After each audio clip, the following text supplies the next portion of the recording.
ಇಡೀ ಕೇಸ್ಗೆ ಸಂಬಂಧಿಸಿದಂತೆ ಈಗ ಮತ್ತೊಂದು ಟ್ವಿಸ್ಟ್ ಸಿಗ್ತಾ ಇದೆ. ಹೊಳೆನರಸೀಪುರದಲ್ಲಿ ಸಂತ್ರಸ್ತೆ ದೂರು ದಾಖಲಿಸಿದ್ದಾರೆ. ಈ ಕೇಸಿಗೆ ಸಂಬಂಧಿಸಿದಂತೆ ದೂರು ದಾಖಲಾಗಿದೆ. ಅಂದ್ರೆ ಮೊದಲ FIR ದಾಖಲಾಗಿದೆ. ಪೊಲೀಸ್ ಠಾಣೆಯಲ್ಲಿ ಪ್ರಕರಣ ದಾಖಲಾಗಿದೆ. ಲೈಂಗಿಕ ದೌರ್ಜನ್ಯ ಮತ್ತು ಬೆದರಿಕೆ ಅಡಿಯಲ್ಲಿ ಪ್ರಕರಣ ದಾಖಲಾಗಿದೆ. ಸಂತ್ರಸ್ತೆಯೊಬ್ಬರು 354A ಅಂದ್ರೆ ಲೈಂಗಿಕ ದೌರ್ಜನ್ಯ, 354D ಅಂದ್ರೆ ಮಹಿಳೆಯ ಇಚ್ಛೆಗೆ ವಿರುದ್ಧವಾಗಿ ಲೈಂಗಿಕ ಸಂಬಂಧಕ್ಕೆ ಆಮಿಷವನ್ನು ಒಡ್ಡುವಂತಹ ಆರೋಪ. ಅದರ ಜೊತೆಗೆ 506 ಮತ್ತು 509. 506 ಅಂತಂದ್ರೆ ಬೆದರಿಕೆ, 509 ಅಂತಂದ್ರೆ ಮಹಿಳೆಯ ಘನತೆಗೆ ಧಕ್ಕೆ ಮಾಡಿದಂತ ಆರೋಪ. ಸೊ 4 ಸೆಕ್ಷನ್ಗಳ ಅಡಿಯಲ್ಲಿ FIR ದಾಖಲಾಗಿದೆ. ಆ ಮೂಲಕ ಪ್ರಜ್ವಲ್ ರೇವಣ್ಣ ಅವರಿಗೆ ಸಂಕಷ್ಟ ಸೃಷ್ಟಿಯಾಗ್ತಾ ಇದೆ. ಹೆಚ್ಚಿನ ಡೀಟೇಲ್ ನೀಡೋದಕ್ಕೆ ನಮ್ಮ ಪ್ರತಿನಿಧಿ ಸಂದೇಶ್ ರೆಡಿ ಇದ್ದಾರೆ. ಸಂದೇಶ್, ಈಗ ಆ ವೈರಲ್ ಆಗಿರುವಂತ ವಿಡಿಯೋ ನನ್ನದಲ್ಲ ಅಥವಾ ಅದು ತಿರುಚಿದ ವಿಡಿಯೋ ಮಾರ್ಫ್ ಮಾಡಿದ್ದಾರೆ, ಈ ರೀತಿಯ ವಿಚಾರಗಳನ್ನ ಪ್ರಜ್ವಲ್ ರೇವಣ್ಣ ಅವರ ಪರವಾಗಿ ಒಂದು ಕಂಪ್ಲೇಂಟ್ ಅನ್ನು ಮೊನ್ನೆಯೇ ಕೊಡಲಾಗಿತ್ತು. ಈಗ ಸ್ವತಃ ಸಂತ್ರಸ್ತೆಯೇ ಬಂದು ಕಂಪ್ಲೇಂಟ್ ಕೊಟ್ಟಿರೋದ್ರಿಂದ ವಿಡಿಯೋಗಿಂತ ಹೆಚ್ಚಾಗಿ ಸಂತ್ರಸ್ತೆಯ ಹೇಳಿಕೆ ಬಹಳ ಪ್ರಮುಖ ಆಗತ್ತೆ ತಾನೆ?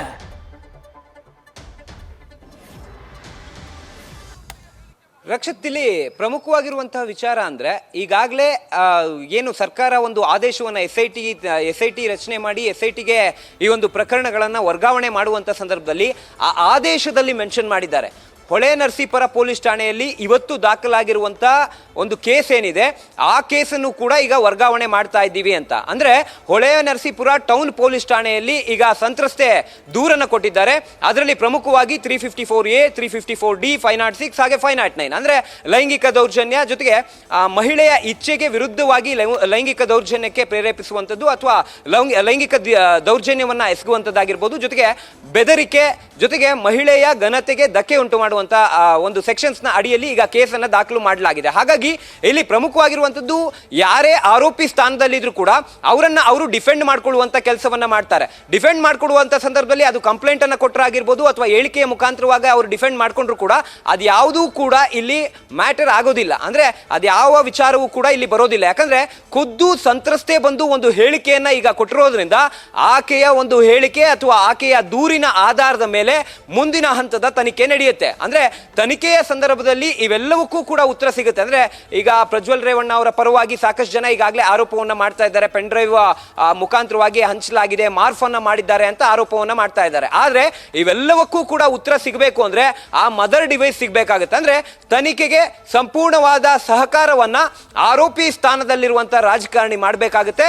ಹಾಗಾಗಿ ಅವರ ಮುಖಾಂತರವೇ ಇದಕ್ಕೆ ಕ್ಲಾರಿಟಿ ಪಡೆಯುವಂತ ಕೆಲಸವನ್ನ SIT ತಂಡ ಕೂಡ ಮಾಡುತ್ತೆ. ಈಗ ಸಂತ್ರಸ್ತೆ ದೂರನ್ನ ಕೊಟ್ಟಿರೋದ್ರಿಂದ ಆ ದೂರಿನ ಆಧಾರದ ಮೇಲೆ ಈಗ ಸರ್ಕಾರ ಕೂಡ ಅಧಿಕೃತವಾಗಿ ಆ ಒಂದು FIR ಅನ್ನ ಅಥವಾ ಪ್ರಕರಣವನ್ನ SITಗೆ ಈಗಾಗಲೇ ಟ್ರಾನ್ಸ್ಫರ್ ಮಾಡಿರೋದ್ರಿಂದ ಈಗ SIT ಅಧಿಕಾರಿಗಳು ಮುಂದಿನ ಹಂತದಲ್ಲಿ ಸಂತ್ರಸ್ತರು ಯಾರಿದ್ದಾರೆ ಅಂದ್ರೆ ಸಂತ್ರಸ್ತ ಮಹಿಳೆ ಮೊದಲಿಗೆ ಯಾರು ಹೊಳೆನರಸೀಪುರ ಪೊಲೀಸ್ ಠಾಣೆಯಲ್ಲಿ ಟೌನ್ ಪೊಲೀಸ್ ಠಾಣೆಯಲ್ಲಿ ದೂರನ್ನ ಕೊಟ್ಟಿದ್ದಾರೆ ಅವರನ್ನ ಕರೆಸಿ ವಿಚಾರಣೆಯನ್ನ ಮಾಡ್ತಾರೆ. ವಿಚಾರಣೆ ಮಾಡುವಂತ ಸಂದರ್ಭದಲ್ಲಿ ಆಕೆ ಕೊಡುವಂತಹ ಸ್ಟೇಟ್ಮೆಂಟ್ ಏನಿದೆ ಅದು ಬಹಳ ಮುಖ್ಯವಾಗ್ತಾ ಹೋಗುತ್ತೆ. ಅಂದ್ರೆ ಈ ಸ್ಟೇಟ್ಮೆಂಟ್ ಕೊಡುವಂತ ಸಂದರ್ಭದಲ್ಲಿ ಬಹಳ ದಿನಗಳಾಗಿರೋದ್ರಿಂದ ಅಂದ್ರೆ ವಿಡಿಯೋ ಚಿತ್ರೀಕರಣ ಆಗಿ ಬಹಳ ದಿನಗಳಾಗಿದೆ ಅನ್ನೋ ಒಂದು ಮಾತುಗಳು ಕೇಳಿ ಬರ್ತಾ ಇರೋದ್ರಿಂದ ಸರ್ಕಮ್ಸ್ಟೆನ್ಷಿಯಲ್ ಎವಿಡೆನ್ಸಸ್ಗಳೇನಿದಾವೆ ಅದು ಬಹಳ ಮುಖ್ಯವಾಗ್ತವೆ. ಅಂದ್ರೆ ಸಾಂದರ್ಭಿಕ ಸಾಕ್ಷಿಗಳೇನಿರ್ತವೆ ಅದು ಬಹಳ ಮುಖ್ಯವಾಗ್ತಾ ಹೋಗುತ್ತೆ. ಮಹಿಳೆ ಕೊಡುವಂತಹ ಸ್ಟೇಟ್ಮೆಂಟ್, ಸಂತ್ರಸ್ತ ಮಹಿಳೆ ಕೊಡುವಂತಹ ಸ್ಟೇಟ್ಮೆಂಟ್ ನ ಆಧಾರದ ಮೇಲೆ ಸಾಂದರ್ಭಿಕ ಸಾಕ್ಷಿಗಳನ್ನ ಕಲೆ ಹಾಕ್ತಾರೆ. ಅಂದ್ರೆ ಅವತ್ತಿನ ಸಂದರ್ಭದಲ್ಲಿ ಯಾರಿದ್ರು, ಎಲ್ಲಿದ್ರು, ಜೊತೆಗೆ ನೆಟ್ವರ್ಕ್ ಲೊಕೇಶನ್ ಎಲ್ಲಿ ಬಂತು, ಜೊತೆಗೆ ಇವರು ಹೋಗಿರೋದಕ್ಕೆ ಬಂದಿರೋದಕ್ಕೆ ಸಂಬಂಧಪಟ್ಟಂತೆ ಲೈವ್ ಎವಿಡೆನ್ಸ್ಗಳು ಏನ್ ಸಿಗ್ತವೆ, ಆ ರೀತಿಯಲ್ಲಿ 3 ರೀತಿಯ ಎವಿಡೆನ್ಸ್ ಗಳನ್ನ ಇಲ್ಲಿ ಕಲೆಕ್ಟ್ ಮಾಡ್ತಾರೆ. ಒಂದು ಡಿಜಿಟಲ್ ಎವಿಡೆನ್ಸ್, ಮತ್ತೊಂದು ಟೆಕ್ನಿಕಲ್ ಎವಿಡೆನ್ಸ್, ಮತ್ತೊಂದು ಲೈವ್ ಎವಿಡೆನ್ಸ್. ಅಂದ್ರೆ ಡಿಜಿಟಲ್ ಎವಿಡೆನ್ಸ್ ಅಂದ್ರೆ ಇವರು ಹೋಗಿ ಬಂದಿರೋದಕ್ಕೆ ಸಂಬಂಧಪಟ್ಟಂತೆ ಈಗ CCTVಗಳಾಗಿರ್ಬೋದು, ಜೊತೆಗೆ ಬೇರೆ ಬೇರೆ ನೆಟ್ವರ್ಕ್ ಡಂಪ್ ಆಗಿರ್ಬೋದು, ಈ ರೀತಿಯ ಒಂದು ಸಾಕ್ಷಿಗಳನ್ನ ಕಲೆ ಹಾಕ್ತಾ ಹೋಗ್ತಾರೆ.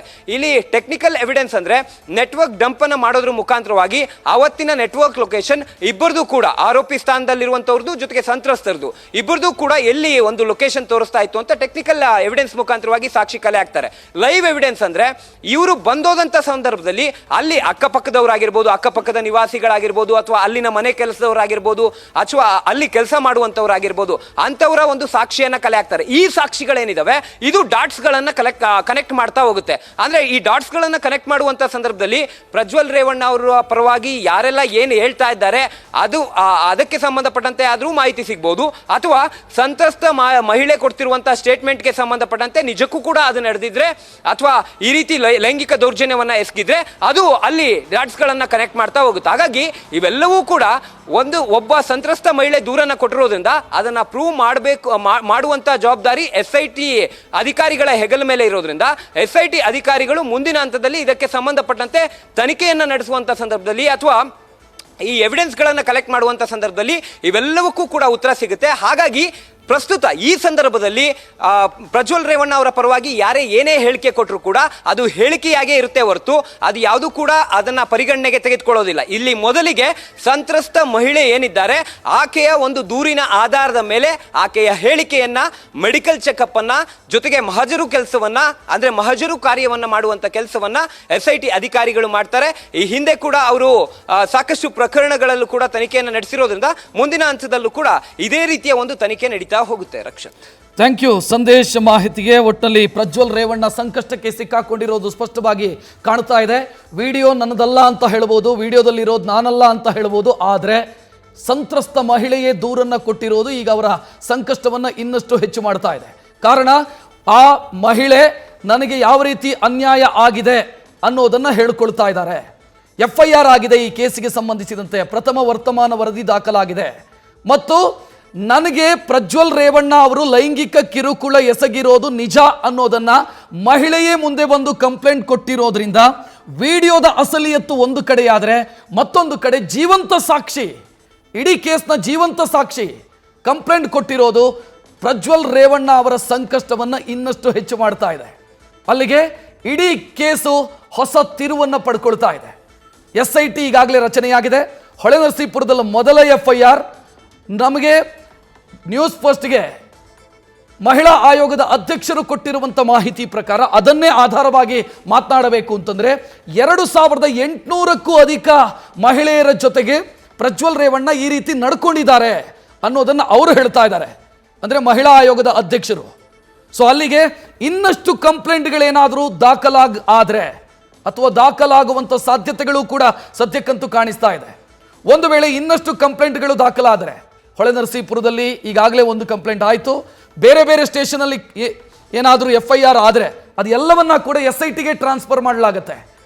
ಸ್ಪೆಷಲ್ ಇನ್ವೆಸ್ಟಿಗೇಷನ್ ಟೀಮ್ ಇದೇ ಪರ್ಪಸ್ಗಾಗಿ ಸರ್ಕಾರ ಆದೇಶ ಮಾಡಿರೋದು ಅಥವಾ ನೇಮಕ ಮಾಡಿರೋದು.